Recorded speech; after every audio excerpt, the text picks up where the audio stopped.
पुणे में अब से 4 दिन पहले मोहन भागवत की ओर से एक बयान दिया गया। उनकी ओर से कहा गया कि राम मंदिर आस्था का केंद्र था, हिंदुओं की आस्था उससे जुड़ी हुई थी, करोड़ों लोगों की श्रद्धा थी। राम मंदिर बन गया और अब हर मस्जिद और दरगाह के भीतर हमें मंदिर ढूंढने की कवायद को बंद करना चाहिए। कुछ ऐसे लोग हैं जो बड़ा हिंदुत्व नेता अपने आप को दिखाने की कोशिश में लगातार इस तरह के मामले लेकर सामने आ रहे हैं जो देश के लिए ठीक नहीं है। मोहन भागवत ने जब ये बयान दिया उस कार्यक्रम में मेरी भी मौजूदगी थी, लेकिन उनके इस बयान के बाद अब हड़कंप मचा हुआ है। राम भद्राचार्य जो कि तुलसी पीठाधीश्वर हैं, उनकी ओर से कह दिया गया कि दरअसल ये उनकी अदूरदर्शी सोच दर्शाता है।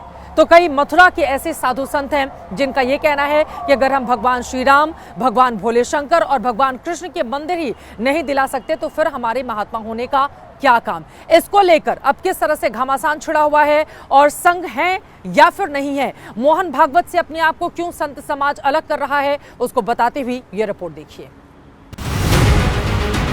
तस्वीर नंबर 1, पहले संभल में मिला 46 साल से बंद पड़ा शिव मंदिर। तस्वीर नंबर 2, कानपुर में शुरू हुई बंद मंदिरों की तलाश। तस्वीर नंबर 3, अलीगढ़ में मिला 100 साल पुराना मंदिर।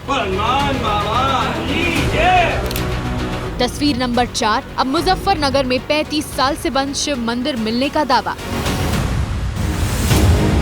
1, 2, 3, 4 ये 4 तस्वीरें यूपी के अलग अलग जिलों की हैं, लेकिन चारों तस्वीरों में कहानी एक है। कहानी मंदिर के खोज की, बंद पड़े मंदिरों के मिलने की। कोई मंदिर सालों से बंद है तो कहीं सालों से पूजा नहीं हुई।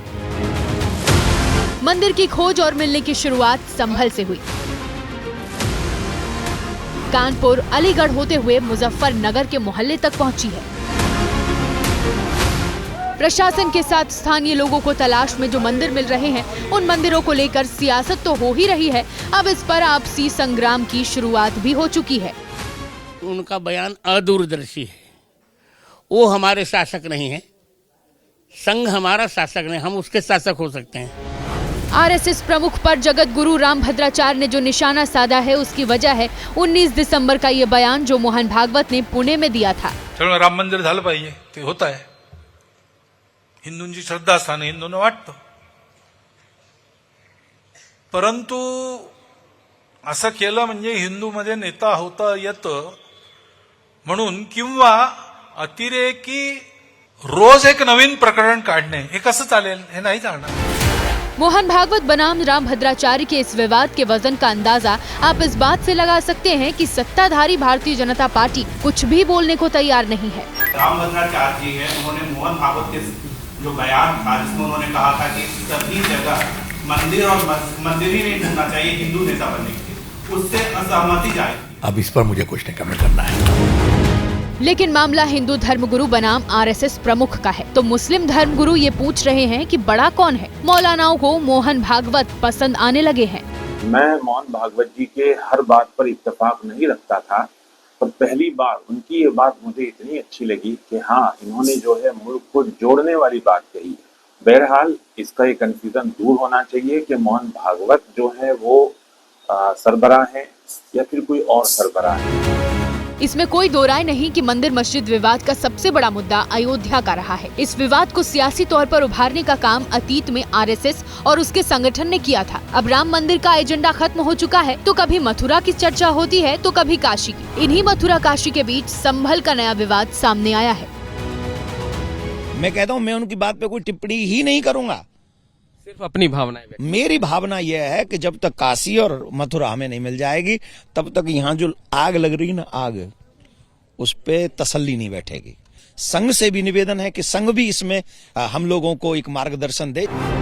मोहन भागवत के बयान के राजनीतिक मायने तलाशे जा रहे हैं। सियासी गलियारों में इस बात की चर्चा होने लगी कि आखिर भागवत ने सवाल किस पर उठाए हैं, उनके निशाने पर कौन है। भारतीय जनता पार्टी के लिए वो विचारधारा अंडरग्राउंड काम करती है, सुरंग खोद करके काम करती है। तो वो जो आज बात कही जा रही है, कम से कम उन्हें भारतीय जनता पार्टी के लोगों को समझाना चाहिए। अगर वो एक फोन भी कर दे मुख्यमंत्री जी को, तो कोई भी सर्वे और कोई भी ऐसा विवाद नहीं होगा। अगले जी लेकिन हर जगह राजनीतिक लाभ लेना चाहते हैं। काशी मथुरा का मामला पहले से कोर्ट में चल रहा है। पिछले महीने संभल से नए विवाद की नींव पड़ी है। अब जिस तरह से मंदिर की खोज होने लगी है, उसके बाद सवाल तो ये है कि ये मामला कहां तक जाएगा, कब जाकर रुकेगा, किसके कहने पर रुकेगा, पता नहीं।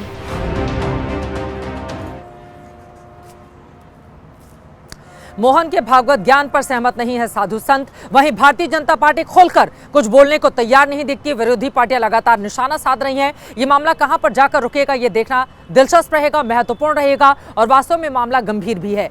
फिलहाल संभल से ये पूरा का पूरा मामला शुरू हुआ, जहां पर पहले मंदिर का प्रकटीकरण हुआ और उसके बाद कई जगहों से कुएं मिलने लगे।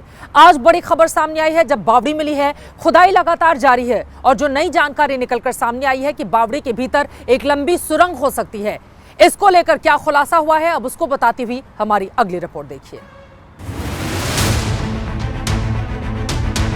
इन्हीं सीढ़ियों के सहारे बावड़ी के भीतर जाने का पूरा रास्ता है।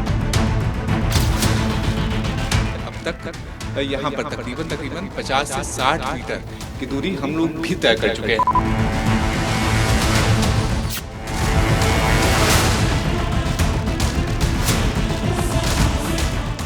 उत्तर प्रदेश का संभल, यहाँ के चंदौसी से आई ये तस्वीरें बता रही हैं कि भारत के इतिहास की निशानियां अभी भी जमीन के अंदर मौजूद हैं। जैसे जैसे खुदाई हो रही है, हैरान करने वाली तस्वीरें सामने आ रही हैं।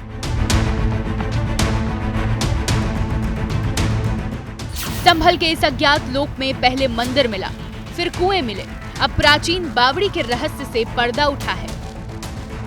संभल से आ रही तस्वीरों को एक एक करके देखते जाइए, क्योंकि इसमें भारत का इतिहास छिपा है। 21 दिसंबर को बावड़ी की खुदाई शुरू हुई। 22 दिसंबर को 5 फीट की खुदाई में जमीन के अंदर भवन का स्ट्रक्चर मिला।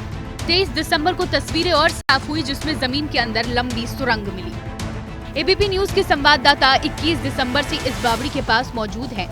पल पल के अपडेट के साथ इस बावड़ी की एक्सक्लूसिव तस्वीर आप तक पहुंचा रहे हैं। इस वक्त हम लोग उसी प्राचीन सीढ़ी के ऊपर मौजूद हैं। इन्हीं सीढ़ियों के सहारे बावड़ी के भीतर जाने का पूरा रास्ता है। इन सीढ़ियों से होकर बावड़ी के अंदर जैसे ही दाखिल होंगे, एक सुरंग नुमा रास्ता आपको अंदर लेकर जाएगा।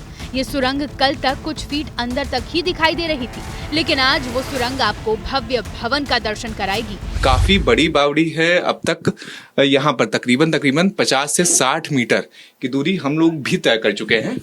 और इस बावड़ी में सबसे जो इंटरेस्टिंग चीज है वो हम लोग ये देख रहे हैं कि हर 3 से 4 मीटर में यहाँ पर एक इस तरह का इस पूरी बावड़ी में आला दिया गया है और कुछ इस तरह की यहाँ पर छतरीदार नक्काशी भी इस पूरी बावड़ी में की गई है।